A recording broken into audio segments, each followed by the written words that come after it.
Good morning.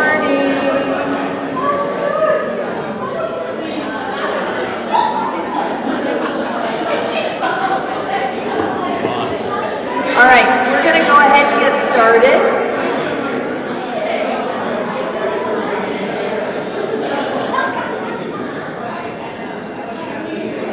I want to thank you for coming out for the report out this morning. Is this, you can't hear.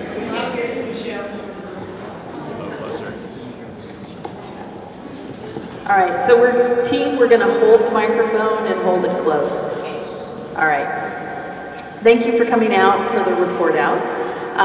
My name is Michelle Fouts. I'm the Director of Pharmacy, and I had the distinct pleasure of being the workshop lead for this Kaizen workshop. This is the second workshop in the discharge value stream map, and we focused on discharge preparation.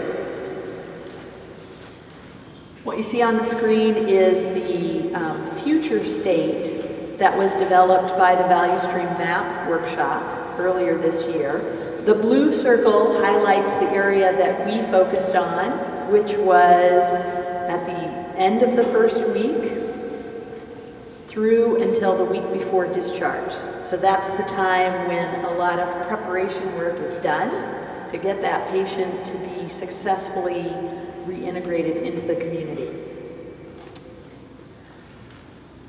This is the A3 from the value stream map, and they identified 3 areas for workshops. Ours, again, was the discharge preparation, with the focus being on medication training, needing to start earlier in the resident stay, completing home evaluations sooner, preparing the home environment, and the timing of the DME referral, delivery, fitting, and storage. Hopefully no storage, because we want it to happen at the right time.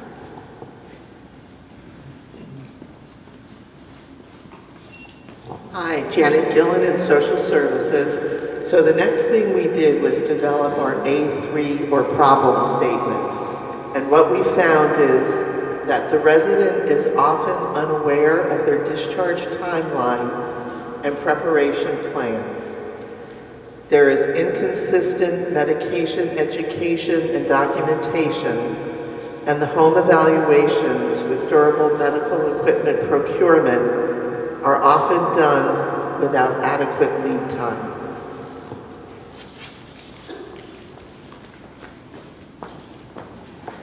Hello, I'm Crystal Filietti from Nursing Informatics, and I was the team leader working with Michelle to facilitate this Kaizen workshop this week. Based on the A3 problem statement, we focused on gathering some initial target data for medication education training documentation and home evaluations that were done at least 2 weeks before discharge. So the places where there's room for improvement were listed as defects.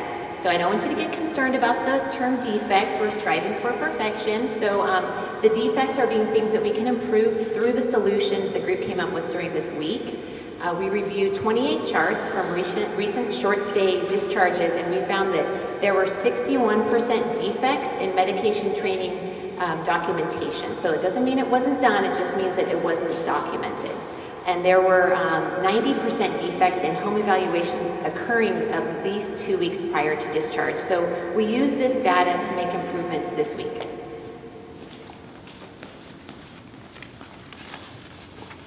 Hi, good morning. My name is Ying. I'm a dietitian for PM in South 5. A lot of our work this week involved going to the Gamba. Gamba actually means where the work is done. So we actually went out to the patient wards, we went out to patient bedside, we attended the RCCs, we went to the rehab area, and we also went to the different nursing stations. We explored the current state of the discharge process. We observed residents and staff doing self-medication education. We interviewed different residents, we interviewed different staff, and we also participated in the DME ordering process. DME actually means durable medical equipment. So we observe how the therapists, where they store the equipment, how they order it, and watching them putting together the equipment and how long it takes. So along the way, while we spend time in Gamba, we identify problems, ways, obstacles. Then we went back to our Kaizen little group. We developed tools that will better streamline the process, that will improve the efficiency of the discharge process. And we then take the kind of the preliminary phase of our tools and pilot test and experiment how effective it is by going to the Gamba and testing it on residents, testing it on staff. We assessed the usability of our tool, and then we went back to our group to better fine-tune and polish our products that will actually better improve the relevancy and the practicality of those tools so that staff can use it. So while we spent time in the different Gamba, in the Gamba area, we got feedback from staff and residents. Some of them are positive, some of them are negative, but we just use that to help us better kind of fix the tools and improve our tools that will hopefully make it easier and improve the process of the discharge planning.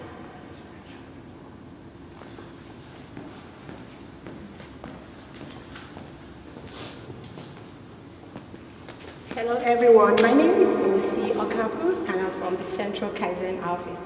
So as Yin Yang said, we went to the Gamba, which is where the actual work is being done, and by going to the Gamba to really observe the actual work as it was being done, we were able to see and identify some of the waste that occur in our workplace. As you all can see, in healthcare we have 7 types of waste: overproduction, overprocessing, rework, transportation, motion, waiting, inventory.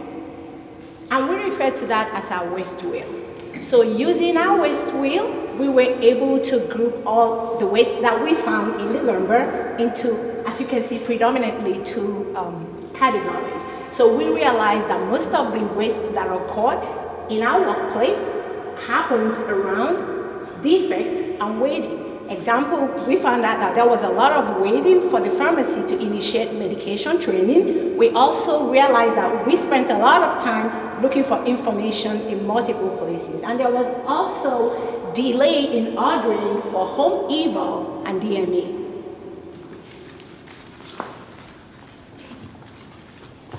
Good morning, my name is Donna Valencia. I'm one of the exec partners for this Kaizen. So one of the favorite part, for me at least, for Kaizen is the idea generation portion. It is the time where we are asked to really put our thinking caps, be very creative, and at the same time test our art skills. But this is the time where we be the Bill Gates. So when we did this, there were 4 categories that sort of like rose up when we group all the ideas together. So the first category is around self-medication, training, and simplification of medications, discharge information about discharge, centralized checklists, and around DME. So this is just to show you a couple of examples of the idea summary sheet. So in this sheet up here, you can see sort of like an idea about really we need to focus and be better at assessing residents or our patients about their medication training. And here, before the improvement, residents so confused, does not know their medications, and after the improvement, they ace their medications and they really are ready for discharge. The second idea here is about the discharge list, or all the critical points that the team members have to do prior to discharge, so that we need to figure out something that will help or assist the team, so then we're all on the same page about information about residents' discharge.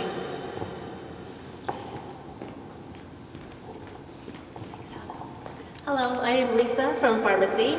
So part of this Kaizen was mapping the process, meaning that we would take a visual look at how it's doing it now, and then how we can make it so it's more doable. So the first one with the purple post-its is an example of our discharge, week 4, week 3, week 2, week 1, out of then discharge. Before, each little purple post-it was like one of the steps we needed to do before discharge. before, or what we want to avoid was having all of the post-its at the discharge date. So notice how we kind of like moved it all out, spaced it out so it's more doable and more achievable. The other one was the mapping out of our self-medication assessment form, the different tools when they would be introduced.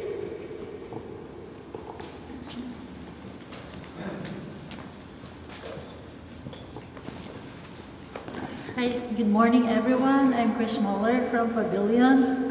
One of the important part of Kaizen is doing the part of finding the root cause. We need to identify the reason for the problem, how we do this.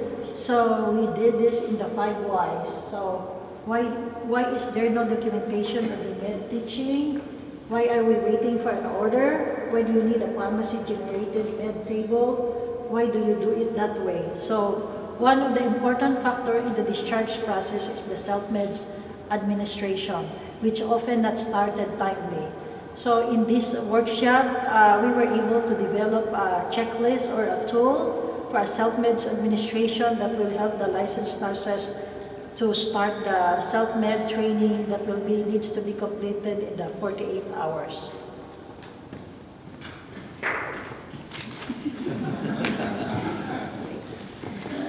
Hi, my name is Maria Elena Healy. I'm one of the clinical nurse specialists in nursing.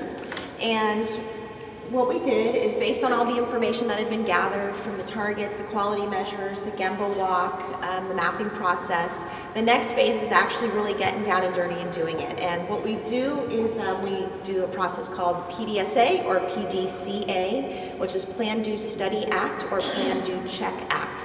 It's a very efficient way of actually trying to make a change, doing your change, looking at your change, and then going back and acting upon it. So when we looked at what we had, our groups have been divided into nursing medication administration teaching and also the DME and home visit look. So we divided into 2 teams and we did a lot of experiments. So once we developed our plan, we actually went out and we did the experiments and we looked at what was going on. And some of the tools that we use in experiments, and we're not mixing things in a chemical lab, we're actually doing things where we're actually charting more about what's going on and just looking at the very specifics of how much time does it take to do this, is it feasible, does it increase workload when really the ultimate goal is to improve efficiency. So we did this several times until we got our final product, and hopefully you guys will like it when we show it to you.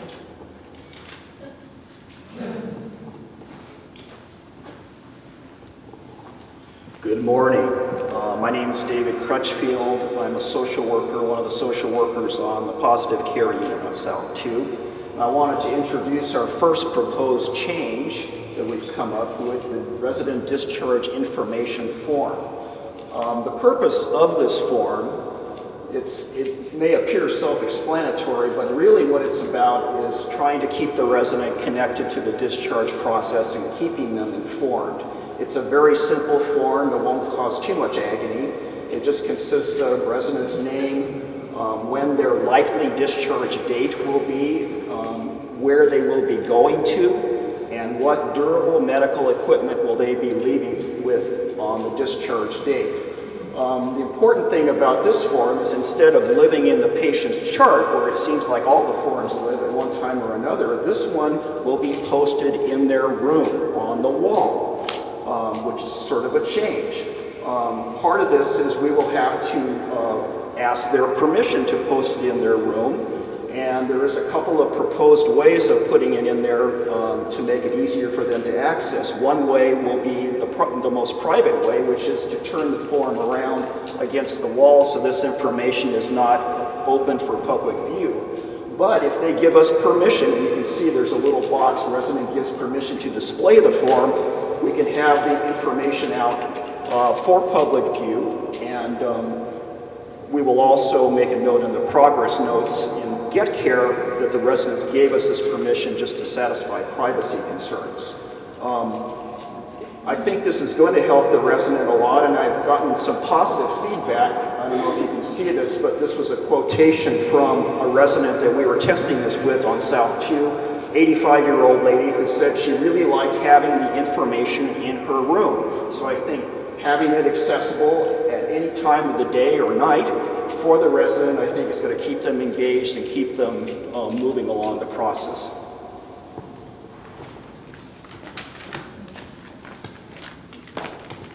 Good morning, my name is Yan. I'm a social worker from psychiatry. I just want to highlight that what David said might be a very simple form, but we really pay attention to the details.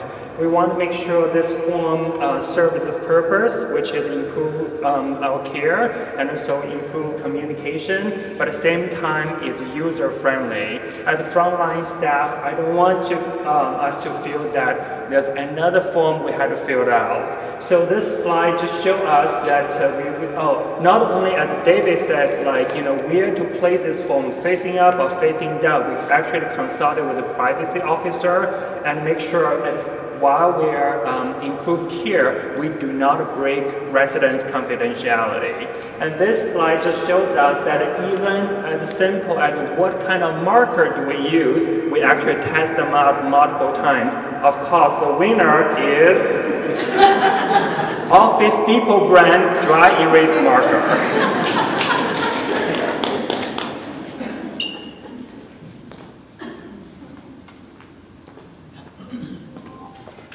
Hi, I'm Dale. I'm one of the rehab social workers, and I've worked at Laguna Honda for a very long time, and I've participated in countless discharges. And what I and my colleagues have learned is discharging residents from Laguna Honda is very complicated. It's a collaborative process, and it involves lots of people and requires innumerable steps. And so what we did is we resurrected and revised a seldom used multidisciplinary discharge checklist in order to create a more user-friendly tool that we think will help facilitate the discharges of short-stay residents from 4 weeks until the day of discharge. And this is a tool that requires minimal documentation, basically a name, initial, and date. And this checklist consists of bullet points that each discipline would review on a weekly basis up until the day the patient either walks or rolls out of Laguna Honda. So for example, at 4 weeks out, the MD would discuss the possibility of an out-on-pass trial. The social worker would be making referrals for IHSS and for case management. And the nurse would be assessing progress with self-med training. At 3 weeks out, the rehab would perform the home evaluation. At 2 weeks out, the nurses would continue with ADL training for families and caregivers. At 1 week out, the social worker would be scheduling the PCP appointment. The dietitian would be reinforcing any dietary instructions with patient or family. And then on the final day, the nurses and the social workers would ensure that the resident leaves Laguna Honda with all their supplies, their medications, with all their D&E, and makes a safe discharge out to their new home.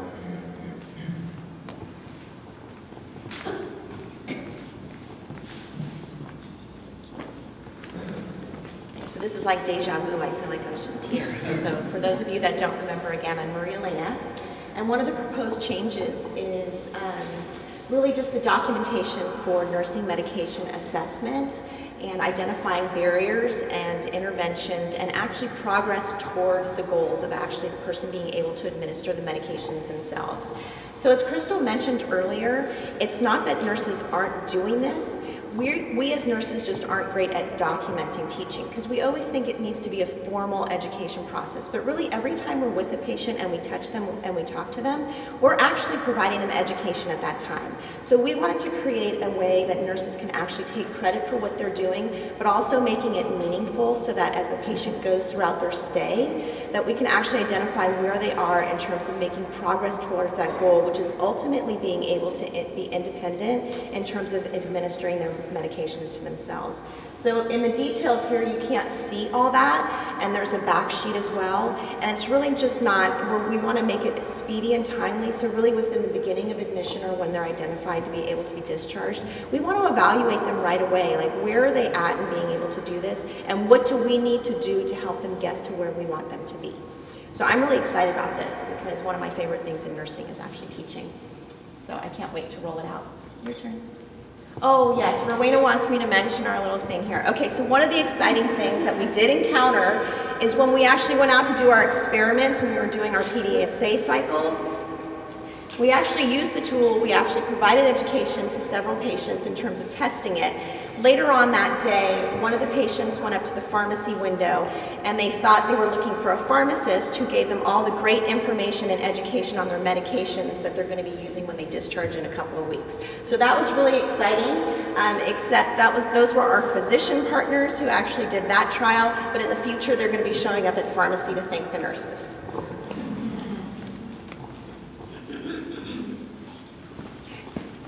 Good morning. I'm Rowena, the nurse manager in Pavilion. I'm also one of the process owners for one of the projects. And so all these tools that you heard, all the work that we did this week, we put it all together. So we looked at, again, what the background of these processes were. We asked why, and why.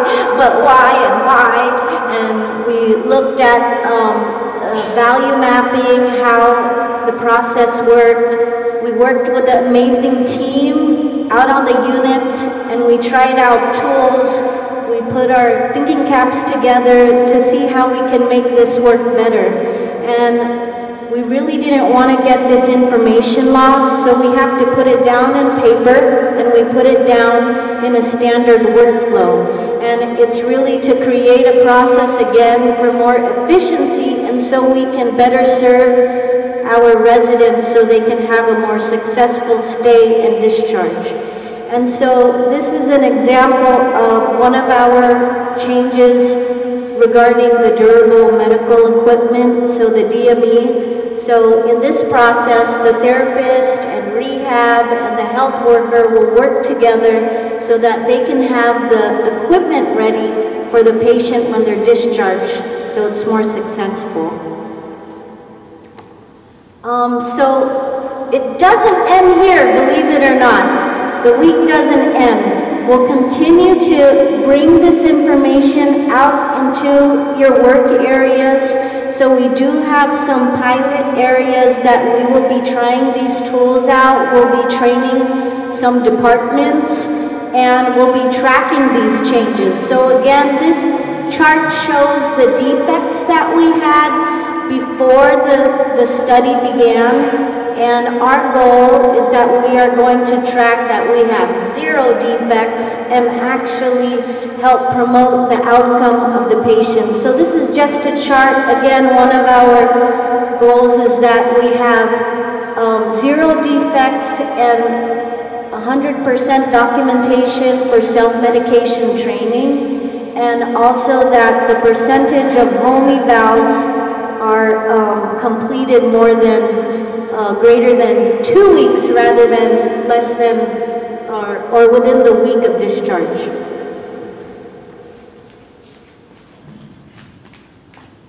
Hello, my name is Deanna. I'm from the rehab department. Just like Rowena said, I'm also one of the process owners along with Kathy. And we had a really great week. We worked really hard, and again, the work is not yet over. And so we are dedicated to making sure that this works and that we can continue to improve on these and that it works for the units and for everyone doing them. So we have, this is our timeline of what we're going to do. We have 2 week, 1 month, 30, 60, and 90-day goals. And so we will work hard and are looking forward to collaborate with you to see how it goes.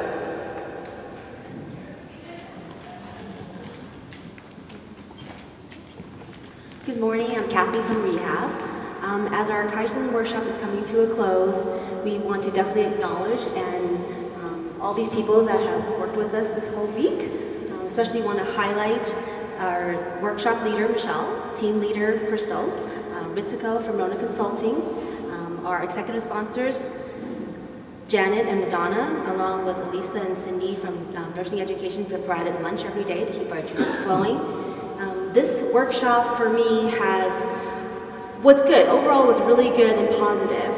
We're going to have some interesting proposed changes that are coming up. We're going to come to the unit and talk to all the short stay docs, staff members, and bring in those proposed changes and try to work on those. just want to also, also want to highlight some special team members here. We have from PMS South 2, South 4, South 5 that we collected data from. Also the lead from Hometown Medical that came all the way from San Jose as one of our vendors, so to collaborate with us as well.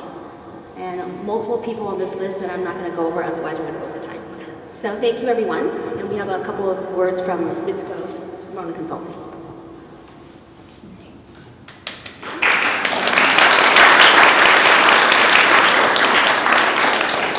Well, my name is Ritzko Travis. I'm with the Rona Consulting Group. So I was a coach for the team, mainly for great workshop leader and team leader, Crystal, and then Michelle.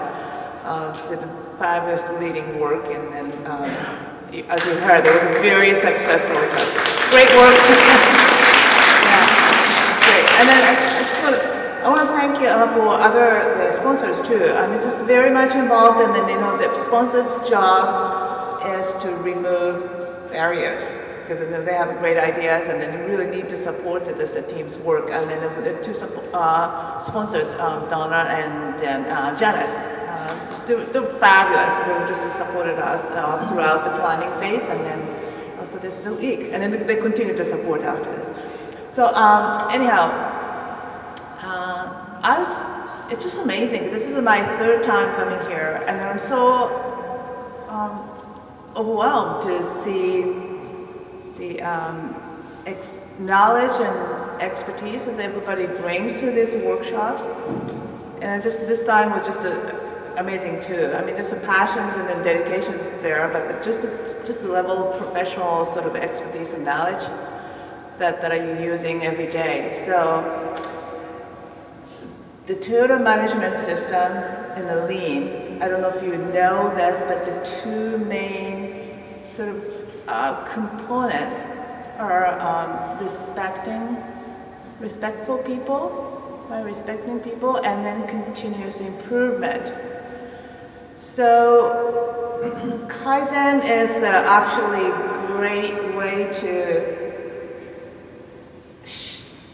respect everybody, so that's a venue. It's just a place to actually tap into your knowledge and expertise, and also your passion for the patient care, resident care too. But so that's what we did. So that's what the successful, because I think the organizations are giving you opportunity to really harness their everybody's knowledge. So congratulations to that. And then also, I was thinking the standard work that we developed every time we do this, that is like your knowledge, and then sort of everything goes into that.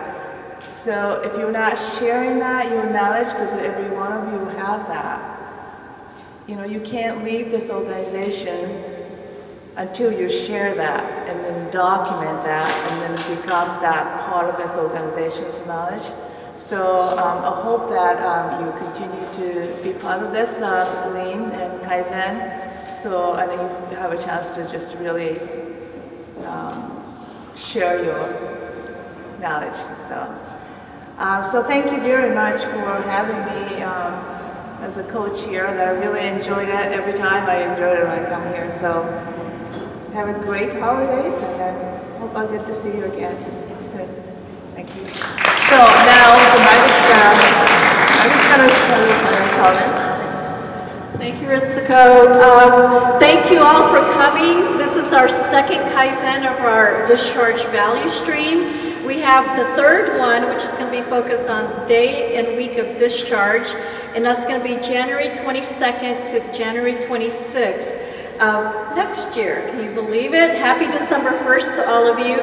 We thank the sponsors, we thank the workshop leaders, and our workshop leader and team leader.